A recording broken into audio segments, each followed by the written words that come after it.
Cask of Amontillado by Edgar Allan Poe. Narrated by Veigel.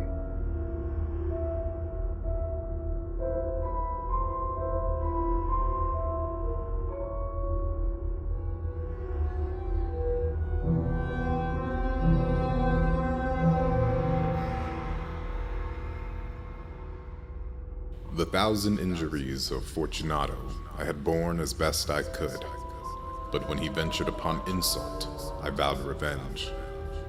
You, who so well know the nature of my soul, will not suppose, however, that I gave utterance to a threat.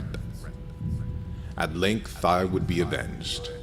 This was a point definitively settled, but the very definitiveness with which it was resolved precluded the idea of risk.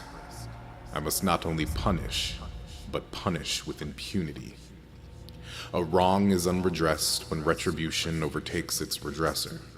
It is equally unredressed when the avenger fails to make himself felt as such to him who has done the wrong. It must be understood that neither by word nor deed had I given Fortunato cause to doubt my goodwill. I continued, as was my wont, to smile in his face, and he did not perceive that my smile now was at the thought of his immolation. He had a weak point, this Fortunato, although in other regards he was a man to be respected and even feared. He prided himself on his connoisseurship in wine. Few Italians have the true virtuoso spirit. For the most part, their enthusiasm is adopted to suit the time and opportunity to practice imposture upon the British and Austrian millionaires. In painting and gemmery, Fortunato, like his countrymen, was a quack, but in the matter of old wines he was sincere. In this respect I did not differ from him materially. I was skillful in the Italian vintages myself, and bought largely whenever I could. It was about dusk one evening during the supreme madness of the carnival season that I encountered my friend. He accosted me with excessive warmth, for he had been drinking. The man wore motley. He had on a tight-fitting party-striped dress, and his head was surmounted by the conical cap and bells. I was so pleased to see him that I thought I should never have done wringing his hand. I said to him, "My dear Fortunato, you are luckily met. How remarkably well you are looking today. But I have received a pipe of what passes for Amontillado, and I have my doubts." "How?" said he. "Amontillado? A pipe? Impossible! And in the middle of the carnival!" "I have my doubts," I replied, "and I was silly enough to pay the full Amontillado price without consulting you in the matter. You were not to be found, and I was fearful of losing a bargain. Amontillado. I have my doubts. Amontillado, and I must satisfy them. Amontillado. As you are engaged, I am on my way to Lucchesi. If anyone has a critical turn, it is he. He will tell me, Lucchesi cannot tell Amontillado from sherry. And yet some fools will have it that his taste is a match for your own. Come, let us go." "Whither? To your vaults." "My friend, no. I will not impose upon your good nature. I perceive that you have an engagement. Lucchesi—" "I have no engagement." "Come." "My friend, no. It is not the engagement, but the severe cold with which I perceive you are afflicted. The vaults are insufferably damp. They are encrusted with nitre." "Let us go, nevertheless." "The cold is merely nothing. Amontillado, you have been imposed upon, and as far for Lucchesi, he could not distinguish sherry from Amontillado." Thus speaking, Fortunato possessed himself of my arm, putting on a mask of black silk and drawing a roquelaire closely about my person. I suffered him to hurry me to my palazzo. There were no attendants at my home. They had been absconded to make merry in honor of the time. I had told them that I should not return until the morning, and had given them explicit orders not to stir from the house. These orders were sufficient, I well knew, to ensure their immediate disappearance, one and all, as soon as my back was turned. I took from their sconces 2 flambeaux, and giving one to Fortunato, bowed him through several suites of rooms to the archway that led into the vaults. I passed down a long and winding staircase, requesting him to be cautious as he followed. We came at length to the foot of the descent, and stood together on the damp ground of the catacombs of the Montressors. The gait of my friend was unsteady, and the bells of his cap jingled as he strode. "The pipe," said he. "It is farther on," said I. "But observe the white webwork which gleams from these cavern walls." He turned towards me and looked into my eyes with 2 filmy orbs that distilled the rheum of intoxication. "Niter?" he asked at length. "Niter," I replied. "How long have you had that cough?"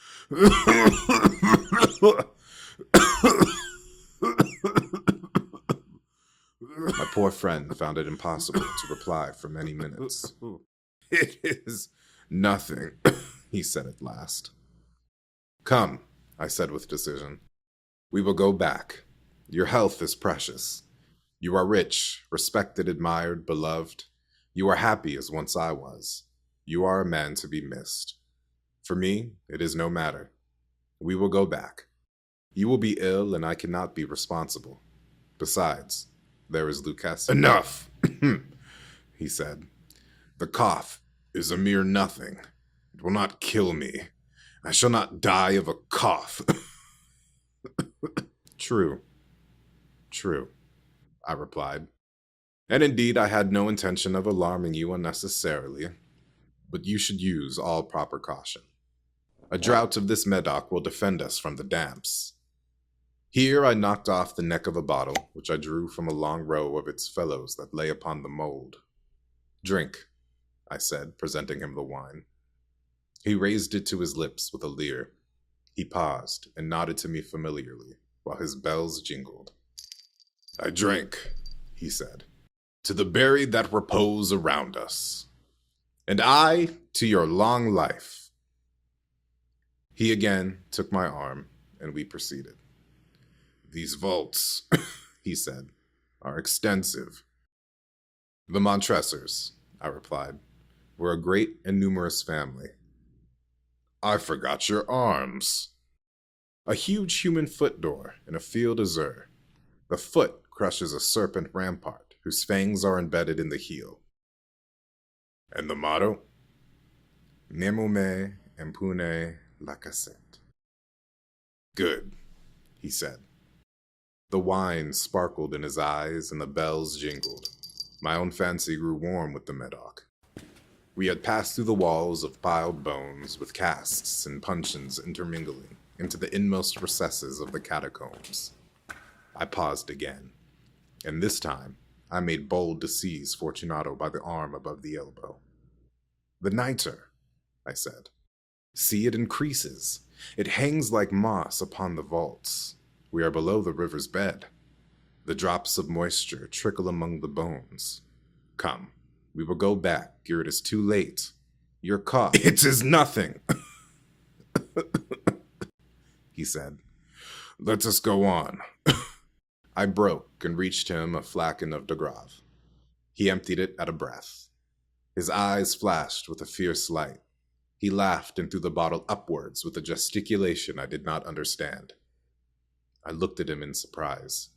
He repeated the movement, a grotesque one. "You do not comprehend?" he said. "Not I," I replied. "Then you are not of the Brotherhood." "How?" "You are not of the Masons." Yes, I said. Yes. "You? Impossible." "A Mason?" "A Mason," I replied. "A sign," he said. "It is this," I answered, producing a trowel from beneath the folds of my roquelaire. "You jest," he exclaimed, recoiling a few paces. "But let us proceed to the Amontillado." "Be it so," I said, replacing the tool beneath the cloak and again offering him my arm. He leaned upon it heavily. We continued our route in search of the Amontillado. We passed through a range of low arches, descended, passed on, and descending again, arrived at a deep crypt, in which the foulness of the air caused our flambeau rather to glow than flame. At the most remote end of the crypt there appeared another less spacious. Its walls had been lined with human remains, piled to the vault overhead, in the fashion of the great catacombs of Paris.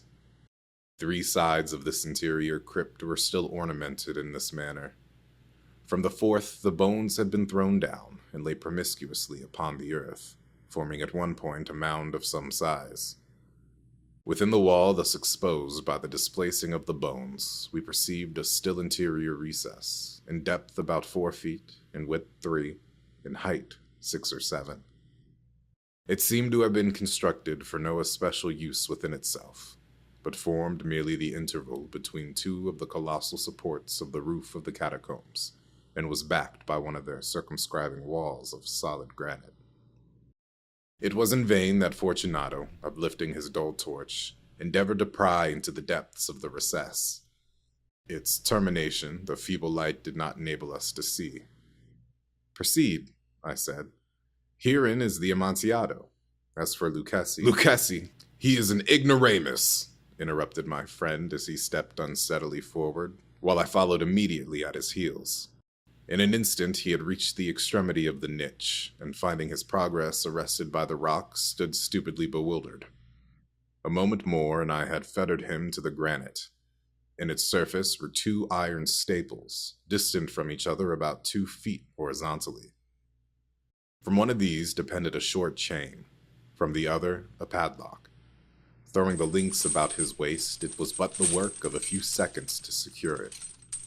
He was too much astounded to resist. Withdrawing the key, I stepped back from the recess. "Pass your hand," I said, "over the wall. You cannot help feeling the nitre. Indeed, it is very damp. Once more, let me implore you to return. No? Then I will positively leave you. But I must first render you all the little attentions in my power." "The Amontillado!" ejaculated my friend, not yet recovered from his astonishment. "True," I replied. "The Amontillado." As I said these words, I busied myself among the pile of bones of which I have spoken before. Throwing them aside, I soon uncovered a quantity of building stone and mortar. With these materials, and with the aid of my trowel, I began vigorously to wall up the entrance of the niche. I had scarcely laid the first tier of my masonry when I discovered that the intoxication of Fortunato had in a great measure worn off. The earliest indication I had of this was a low moaning cry from the depth of the recess. It was not the cry of a drunken man. There was then a long and obstinate silence. I laid the 2nd tier, and the 3rd and the 4th, and then I heard the furious vibrations of the chain. The noise lasted for several minutes, during which, that I might hearken to it with more satisfaction, I ceased my labors and sat down upon the bones. When at last the clanking subsided, I resumed the trowel and finished without interruption the 5th, the 6th, and the 7th tier. The wall was now nearly upon a level with my breast. I again paused, and holding the flambeau over the mason work, threw a few feeble rays upon the figure within. A succession of loud and shrill screams bursting suddenly from the throat of the chained form seemed to thrust me violently back. For a brief moment I hesitated. I trembled. Unsheathing my rapier, I began to grope with it about the recess. But the thought of an instant reassured me. I placed my hand upon the solid fabric of the catacombs and felt satisfied. I reproached the wall.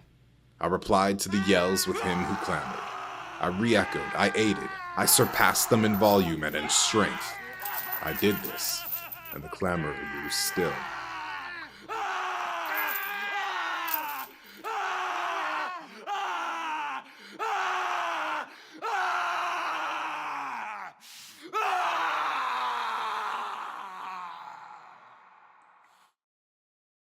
It was now midnight, and my task was drawing to a close. I had completed the 8th, the 9th, and the 10th tier. I had finished a portion of the last and the 11th. There remained but a single stone to be fitted and plastered in. I struggled with its weight. I placed it partially in its destined position. But now there came from out the niche a low laugh that erected the hairs upon my head. It was succeeded by a sad voice, which I had difficulty in recognizing as that of the noble Fortunato. The voice said,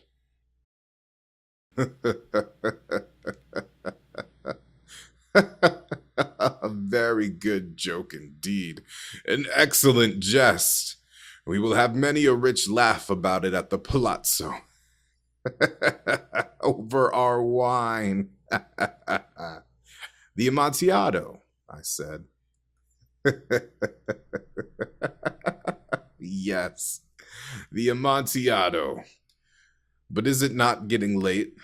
Will they not be awaiting us at the palazzo, the Lady Fortunato and the rest? Let us be gone." "Yes," I said. "Let us be gone." "For the love of God, Montresor!" "Yes," I said.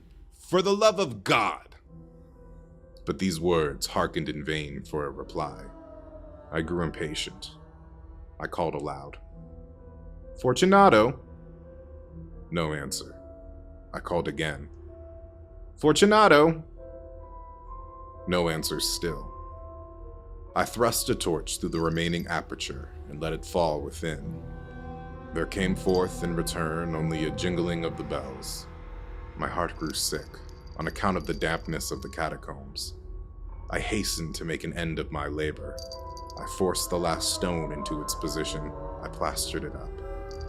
Against the new masonry, I re-erected the old rampart of bones. For the half of a century, no mortal has disturbed them. In pace requiescat.